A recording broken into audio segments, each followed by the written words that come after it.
നമസ്കാരം കൂട്ടുകാരെ. കഴിഞ്ഞ ദിവസം വോട്ട് ചെയ്യാനായിട്ട് നാട്ടിൽ പോയതാണ്. അപ്പോഴേക്കും എൻ്റെ ഒരു കൂട്ടുകാരൻ്റെ വീട് വരെ പോയി. കൂട്ടുകാരൻ്റെ പേര് അൻവർ എന്നാണ്. അപ്പോൾ അൻവർ എന്നെ ഒരു സ്ഥലത്ത് കൂട്ടിക്കൊണ്ടുപോയി. നല്ല കറങ്ങാൻ പറ്റിയൊരു സ്ഥലം ഉണ്ടാകുമെന്ന് ചോദിച്ചപ്പം എന്നെ കൂട്ടിക്കൊണ്ടുപോയ സ്ഥലമാണിത്. നല്ല രസമുള്ള സ്ഥലം വെച്ചാൽ നല്ല ഭംഗിയുള്ള സ്ഥലമാണ്. കാട്ടിനകത്തൂടെ യാത്ര ചെയ്ത് പോകണം. ഏകദേശം ഒരു 3-4 കിലോമീറ്റർ കാട്ടിനകത്തൂടെ നമ്മൾ വണ്ടിയിൽ സഞ്ചരിക്കേണ്ടി വരും.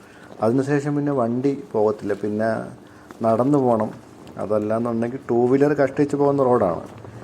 ഈ ഓഫ് റോഡ് വണ്ടിയോ ബൈക്കോ ഉള്ളവർക്കാണെങ്കിൽ കുറച്ചുകൂടി ഈ റോഡ് നന്നായിരിക്കും. കാര്യം എന്ന് വെച്ച് കഴിഞ്ഞാൽ കാറിൽ പോയിച്ചിരി ബുദ്ധിമുട്ടായിരുന്നു. റോഡൊക്കെ എന്ന് പറയുമ്പോൾ മണ്ണ് റോഡായതുകൊണ്ട് തന്നെ കുറച്ച് കട്ടറും കാര്യങ്ങളൊക്കെ ഒരുപാടുണ്ടായിരുന്നു.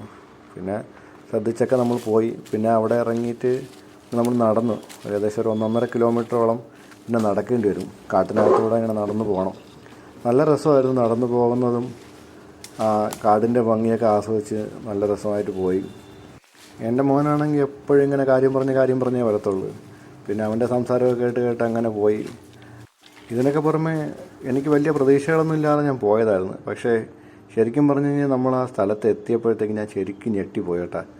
എന്തൊരു ഭംഗിയാണെന്നറിയാം. എന്തൊരു ഭംഗിയുള്ളൊരു വെള്ളച്ചാട്ടം പറയാം. നല്ല ഒഴുക്കുള്ള നല്ല വെള്ളം ഇങ്ങനെ നിര പതഞ്ഞ് ഇങ്ങനെ വരുന്ന കാണാൻ തന്നെ പ്രത്യേക ഭംഗിയായിരുന്നു.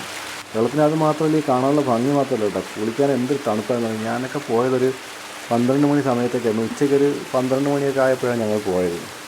ശരിക്കും പറഞ്ഞു കഴിഞ്ഞാൽ ആ ഒരു വെയിലിൻ്റെ ചൂടിൽ നമ്മളെ വെള്ളത്തിൽ ഇറങ്ങുമ്പോൾ ഞാൻ വിചാരിച്ചു നല്ല ചൂടായിരിക്കും വെള്ളം നീക്കി. പക്ഷേ അതിൻ്റെ ഈ വെയിലിൻ്റെ യാതൊരു ചൂടുമില്ലായിരുന്നു. നല്ല തണുപ്പായിരുന്നു. നല്ല ഐസ് പോലത്തെ തണുപ്പായിരുന്നു. കാട്ടിനകത്തൂടെ ഇങ്ങനെ ഒഴുകി വരുന്ന വെള്ളമേ ശരിക്കും പറഞ്ഞാൽ നല്ലൊരു എക്സ്പീരിയൻസ് ആയിരുന്നു. ശരിക്കും ഞാനൊരു പ്രതീക്ഷയില്ലാതെ പോയതാണ്. നല്ല ഭംഗിയായിരുന്നു. ഞങ്ങൾ പിന്നെ കുറച്ച് നേരം കുളിക്കുകയൊക്കെ ചെയ്ത്. ഞാൻ അവിടെ എത്തിയപ്പോഴേ കുളിക്കാനൊക്കെ ഇറങ്ങി. ഞാൻ പിന്നെ കുറച്ച് നേരം വീഡിയോ ഒക്കെ ഷൂട്ട് ചെയ്തിരുന്നു. മക്കളെ ഒരിടത്ത് സേഫായിട്ട് ഇരുത്തിയിട്ട് പിന്നെ ഞങ്ങൾ കുറച്ച് നേരം കുളിച്ചു. കുറച്ച് നേരം ഈ യാത്ര നമ്മൾ അടിച്ച് പൊളിച്ചു. നല്ല രസമാണ്. ശരിക്കും പറഞ്ഞു കഴിഞ്ഞാൽ നിങ്ങൾ കാണുമ്പോൾ തന്നെ നിങ്ങൾക്ക് മനസ്സിലാവും നല്ലൊരു ഭംഗിയുള്ള സ്ഥലം. വെള്ളമൊക്കെ നല്ലാണ്ട് കണ്ണീര് പോലെ തെളിഞ്ഞ വെള്ളമായിരുന്നു.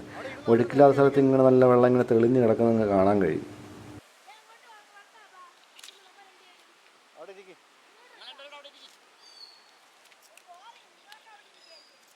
രണ്ടുപേരും അവിടെ ഇരുന്നോ, കുഴപ്പമില്ല.